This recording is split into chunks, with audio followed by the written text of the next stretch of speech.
നമ്മളെ ആർക്കും ഒരു വിലയില്ലാത്തത് തട്ടിന് മുട്ടു കൊടുക്കണം. അതെ അതെ അതെ, ഈ നാട്ടിൽ നമുക്കൊരു സഹായമില്ല. പിന്നെ നമ്മൾ ആരെ പേടിക്കാനാണ്? പറയാനുള്ളത് ഇത് തമ്പ്രാന്റെ മുഖത്ത് നോക്കിയും പറയും. അതാണ് ഇനി മുതൽ നമ്മുടെ ലൈൻ. നഷ്ടപ്പെടാനൊന്നുമില്ല, കഷ്ടപ്പെടാനേ ഉള്ളൂ.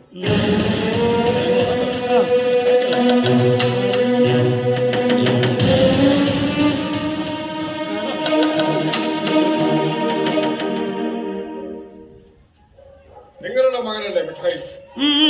അതെ അതെ. അവനിവിടെ ഇല്ല. അവനിവിടെ ഉണ്ട്. എന്റെ മകൾ മേക്കപ്പായൻ നിങ്ങളുടെ മകനെ കാണാൻ ഇവിടെ വന്നതല്ലേ? അതെ അതെ. അവന് അവളുമായിട്ട് കറങ്ങാത്ത സ്ഥലങ്ങളില്ല. ഞാൻ അവളെ കൊണ്ടുപോകാൻ വന്നതാ. എത്രയും പെട്ടെന്ന് കൊണ്ടുപോയിക്കോ. 3-4 ദിവസങ്ങളായി ഞാൻ അവളെ UK തിരികെ കൊണ്ടുപോകാൻ ശ്രമിക്കുന്നു. പക്ഷെ അവൾ വരുന്നില്ല. അവൾക്കൊപ്പം നിങ്ങളുടെ മകൻ മിഠായിയും UK വരണമെന്നാ അവൾ വാശി പിടിക്കുന്നത്. അത് നടക്കില്ല. എന്റെ മോളൊരു പ്രത്യേക സ്വഭാവക്കാരിയാണ്. അവളുടെ പിടിവാശിക്ക് മുന്നിൽ ഞാൻ പലപ്പോഴും തോറ്റുപോകാറുണ്ട്. ഇപ്പൊ എന്നെ സഹായിക്കാൻ നിങ്ങളുടെ മകൻ മിഠായിക്ക് പറ്റും. ഞങ്ങൾക്ക് മനസ്സിലായി കോടീശ്വരൻ മുതലാളി. ഞങ്ങളുടെ മോനെ ഞങ്ങളിൽ നിന്ന് തട്ടിക്കൊണ്ടു പോവാനല്ലേ നിങ്ങളുടെ പ്ലാൻ? മുന്നാബായുടെ ഭാര്യയെ തട്ടിക്കൊണ്ടുപോയതൊന്നും ഞങ്ങൾ മറന്നിട്ടില്ല. ആവശ്യമില്ലാത്ത കാര്യങ്ങൾ ഇവിടെ സംസാരിക്കണ്ട. ജിലേബി, ഇയാളുടെ മോളെ കൊണ്ട് നമ്മുടെ മോനെ കല്യാണം കഴിപ്പിക്കാനുള്ള പരിപാടിയാണ്. ഈ ചേരിയിൽ ജനിച്ചു വളർന്ന ഒരു തെണ്ടി ചെക്കനെ കൊണ്ട് എന്റെ മോളെ കല്യാണം കഴിപ്പിക്കാൻ വന്നതല്ല ഞാൻ. അവളെ കല്യാണം കഴിക്കാൻ സൗന്ദര്യവും കോടികളുടെ ആസ്തിയുമുള്ള നല്ല കുടുംബത്തിൽ പെടുന്ന ആൺപിള്ളേര് ക്യൂവിൽ നിൽപ്പുണ്ട്. നിങ്ങളുടെ മോന്റെ ബ്ലോഗ് എടുത്തിൽ എന്റെ മോള് വീണുപോയി. എനിക്ക് അവളെ തിരികെ വേണം. അതിനെ ഞാൻ നിങ്ങളുടെ മകൻ എന്താ തരേണ്ടതെന്ന് ചോദിക്കാൻ വന്നതാ. മേഘമോളുമായിട്ടുള്ള പ്രണയത്തിൽ നിന്ന് പിന്മാറാൻ എത്ര ലക്ഷങ്ങൾ വേണം? മിഠായി വിചാരിച്ചാലേ ഇനി മേഘമോൾ എന്റെ കൂടെ തിരിച്ചു വരും. ചോദിക്കേ, എത്ര കാശാ വേണ്ടത്? 5 ലക്ഷം, 10, 15? എനിക്ക് നിന്നെ ഒരിക്കലും പ്രണയിക്കാൻ കഴിയില്ല. നീ നിന്റെ ഡാഡിക്കൊപ്പം തിരികെ പൊയ്ക്കൊന്ന് നിങ്ങളുടെ മകൻ മിഠായി എന്റെ മോളോട് പറയണം. അതെന്ത് പറയാനാ? ഞാൻ നിങ്ങളുടെ മകളെ പ്രണയിച്ചിട്ടില്ല. നീ സുമിത്ര മോളുടെ മോളെ പ്രണയിക്കുന്നുണ്ട്.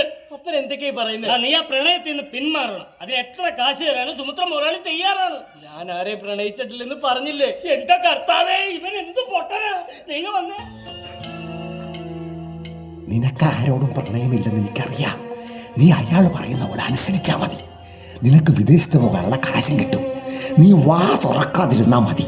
അപ്പം കച്ചവടം ഉറപ്പിച്ചോളാം. മോലാളി, ഒരു 20 ലക്ഷം രൂപ തന്നാൽ അവൻ ഈ പ്രണയത്തിൽ നിന്ന് പിന്മാറും. തരാം. എനിക്കാരോടും പ്രണയമില്ല. ഞാൻ ആരെയും പ്രണയിച്ചിട്ടില്ല. അപ്പൊ അത് വേണ്ട. അറിയപ്പെടാത്ത പൈസ കൊണ്ട് ഇന്നേ വരെ ഒരു കട്ടൻ കാപ്പി പോലും നമുക്ക് കുടിച്ചിട്ടില്ല. നമുക്ക് ആ പൈസ വേണ്ടപ്പാ. മണി, നമ്മുടെ മോന്റെ വാക്കിന്റെ അപ്പുറം നമുക്ക് ഒരു തീരുമാനമില്ല. സാർ, മകളെ കൊണ്ടുപോയിക്കോളൂ. സൈബർ ഇടങ്ങളിൽ പോലും ഞാൻ സാറിന്റെ മകളെ കാണില്ല. വാക്ക്. ഇതെന്റെ മോളുടെ മുഖത്ത് നോക്കി പറയണം. ഡാഡി വേണ്ട. ഡാഡിയോടൊപ്പം UK വരാൻ ഞാൻ തയ്യാറാ. ടിക്കറ്റ് കൺഫേം ചെയ്തോളൂ. മോളെ, എനിക്കിത് വിശ്വസിക്കാമോ? തീർച്ചയായും. താങ്ക് യു മോളെ.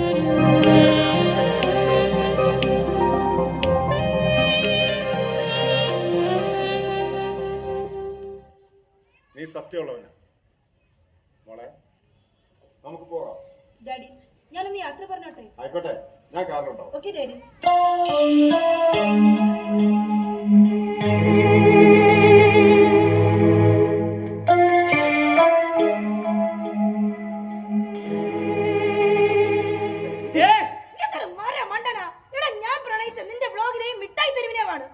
നിഷ്കളങ്കമായി നിന്റെ പെരുമാറ്റത്തെയും സത്യത്തിൽ നിന്റെ ബ്ലോഗ് എടുത്ത് നിന്നോട് പ്രണയം തോന്നിയതാ. സ്വന്തമാക്കാൻ വേണ്ടി തന്നെയാ വന്നതും.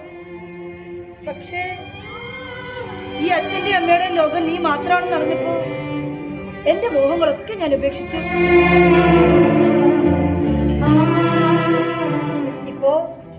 ഇപ്പൊ ഞാൻ നിന്റെ വെൽവിഷറാ. എപ്പോ എന്താവശ്യത്തിന് നിനക്ക് എന്നെ വിളിക്കാം. Okay, all the best. Thank you മോളെ. അമ്മയ്ക്കിപ്പോ എന്നോട് ദേഷ്യമൊന്നുമില്ലല്ലോ? അയ്യോ മോളെ, എന്തൊരു സ്നേഹ നിങ്ങൾക്കിടയില്.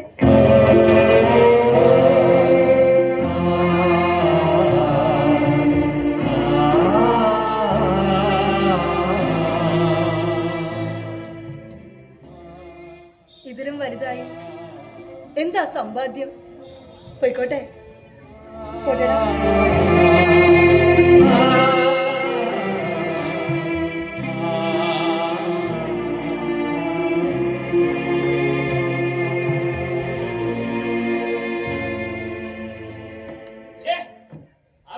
കൊച്ചിനെ വെറുതെ തെറ്റിദ്ധരിച്ചു. അപ്പൻ എന്നോട് ദേഷ്യമുണ്ടോ? ഇല്ലടാ, 20 ലക്ഷം രൂപ എന്നൊക്കെ കേട്ടപ്പോൾ ഞാനൊന്ന് വഴുതി പോയതാ. പക്ഷേ എൻ്റെ മോനാണ് ശരി. കർത്താവ് നമുക്ക് വേറെ ഏതെങ്കിലും വഴി കാണിച്ചു തരും. അതുപോട്ടെ, അപ്പനമ്മേ മാനേജറൊക്കെ വരുന്നു. ഞങ്ങൾ വരുന്നില്ല, നീ പോയിക്കോ. പോയിക്കോ. മാണിയെ, നമുക്ക് നമ്മുടെ മോനെ പറ്റി സ്വപ്നം കാണാനേ പറ്റുള്ളൂ അല്ലേ? കാണുന്ന സ്വപ്നങ്ങൾ മനസ്സിൽ വിടാതെ സൂക്ഷിച്ചാൽ അത് നടക്കും. ഇതാരാ പറഞ്ഞേ? ഞാൻ പറയല്ലോ, നിനക്കറിയാലോ, എനിക്കതിനുള്ള പഠിപ്പും വിവരമൊന്നുമില്ല. ഇത് നമ്മുടെ വാർഡ് മെമ്പർ ഗീതാ ബാബു പറഞ്ഞതാ. എന്നത് ശരിയായിരിക്കും. ശരിയായിരിക്കും. മാണിയെ, ഓ, ഈ മുന്നാബായിക്ക് ഒരുപാട് പേര് പരിചയമുള്ളല്ലേ? ഉണ്ടാവും. നമുക്ക് മുന്നാബായുടെ ഒരു സഹായം ചോദിച്ചാലോ? ചോദിക്കാം. നമുക്ക് മുന്നാബായിനെ കണ്ടിട്ട് പറയാം നമ്മുടെ കയ്യിൽ ഇത്ര കാശുള്ളൂ, നമ്മുടെ മോനൊന്ന് സഹായിക്കണമെന്ന്. എന്നാ പിന്നെ വൈകണ്ട, നീ ഇപ്പൊ തന്നെ കാശ് എടുത്തോണ്ട് പോവാ. ചോദിച്ചേക്കാം.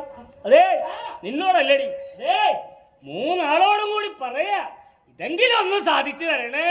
മണി, മണി, നമ്മുടെ കാശ് കാണുന്നില്ല. അയ്യോ, നമ്മുടെ കാശ് കാണുന്നില്ല മണി. നീ എന്തായി പറയുന്നേ? എവിടെ പോയി? എനിക്കറിയില്ല, പെട്ടി അടക്കം പോയി. കാശ് ബാബാവേ, എത്ര സ്വപ്നം കണ്ട കാശാ എന്റെ കർത്താവേ. പോയല്ലോ ബാബാവേ. ഇനി എന്നാ ചെയ്യും?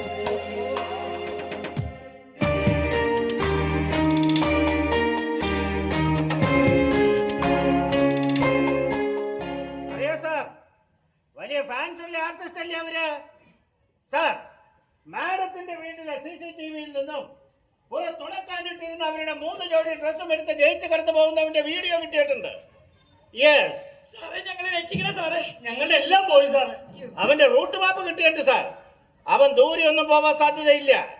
24 അവേഴ്സിനുള്ളിൽ ഞാൻ അവരെ കസ്റ്റഡിയിൽ എടുത്തിരിക്കും. കടന്നു കളയുന്നതിന് മുമ്പ് ഞങ്ങളുടെ കാശ് എങ്ങനെയെങ്കിലും ഒന്ന് പിടിച്ചു വാങ്ങിത്താ സാറേ. ശരി സാർ, ശരി. ഏതോ ഒരു ഞരമ്പ് രോഗി ആ സിനിമാ നടിയുടെ അയയിൽ ഉണക്കാനിട്ടിരുന്ന തുണികളൊക്കെ പൊക്കിക്കൊണ്ട് പോയി. അവരുടെ ഫാൻസ് അസോസിയേഷൻ ഇളകിയിരിക്കുക. അവർ മിനിസ്റ്റർക്കും കളക്ടർക്കും പരാതി കൊടുത്തിട്ടുണ്ട്. ഇനി അവരുടെ തുണികളൊക്കെ കണ്ടു കിട്ടുന്നവരെ സോഷ്യൽ മീഡിയയിൽ പോലീസിനെതിരെ പൂരാ തെറിയായിരിക്കും. ഓ, 30 കൊല്ലം കൊണ്ട് ഞാൻ ഇവിടെ തെരുവിൽ നിന്ന് കഷ്ടപ്പെട്ടുണ്ടാക്കിയ കാശ് കൊണ്ട് കള്ളം പോയി സാറേ. അയ്യോ, ഇത്രയും നാള് തെരുവിൽ നിൽക്കുകയായിരുന്നു. കാല് കഴക്കത്തില്ലയോ? അങ്ങിങ്ങോട്ട് ഇരുന്നാട്ടെ. സാറേ, ഞങ്ങളുടെ കാശ് കൊണ്ടുപോയ കള്ളിനെ പിടിച്ച് എങ്ങനെയെങ്കിലും ഞങ്ങൾക്ക് കാശ് വാങ്ങിത്താ സാറേ.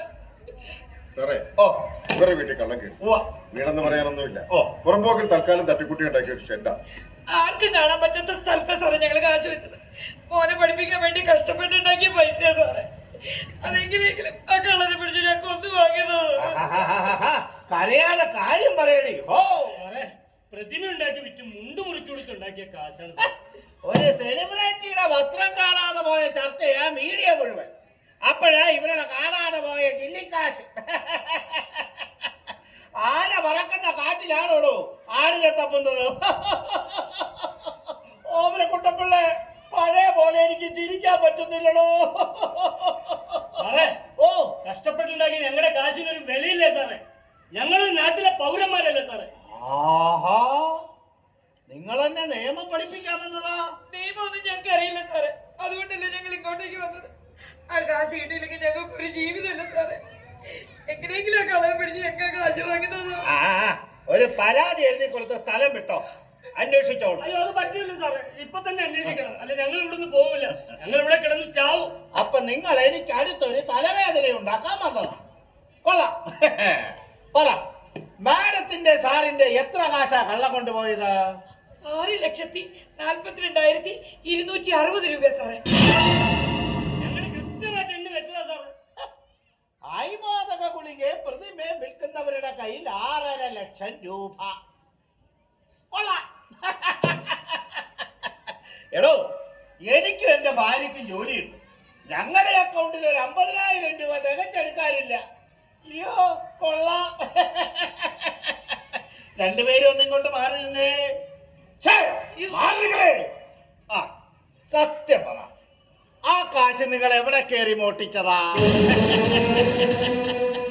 പറഞ്ഞോ, അല്ലെങ്കിൽ ഈ സിറ്റിക്കുള്ളിൽ നടന്ന എല്ലാ മോഷണ കേസും 2ന്റെ തലയെ കെട്ടിവെച്ച് ജയിലടയ്ക്കും ഞാൻ. അയ്യോ സാറേ, ഞങ്ങൾ ഇതിൽ ആരും ഒന്നും മോഷിച്ചിട്ടില്ല സാറേ. ഇതുപോലത്തെ അഭിനയൊക്കെ ഞാൻ കുറെ കണ്ടതാ. ജോസേ, കഴിഞ്ഞ ദിവസം ബസ്സിൽ നിന്നും 2.5 ലക്ഷം രൂപ പോക്കറ്റ് അടിച്ച കേസിന്റെ ഫയലിംഗ് എടുത്തേ. സാറേ ഞാനൊന്ന് പറഞ്ഞോട്ടെ. ഞാൻ ഇതിവരെ കൊണ്ട് സമ്മതിപ്പിക്കും. സത്യം പറയടാ, ബസ്സിൽ നിന്നും 2.5 ലക്ഷം രൂപ പോക്കറ്റ് അടിച്ചത് നീയല്ലേ? അയ്യോ സാറേ, ജിലേബി, ഇവരെന്തൊക്കെയാണ് ഈ പറയുന്നത്? സാറേ, ഞാനും മണി ഇന്നേ വരെ ആരുടെ ഒന്നും മോഷിച്ചിട്ടില്ല.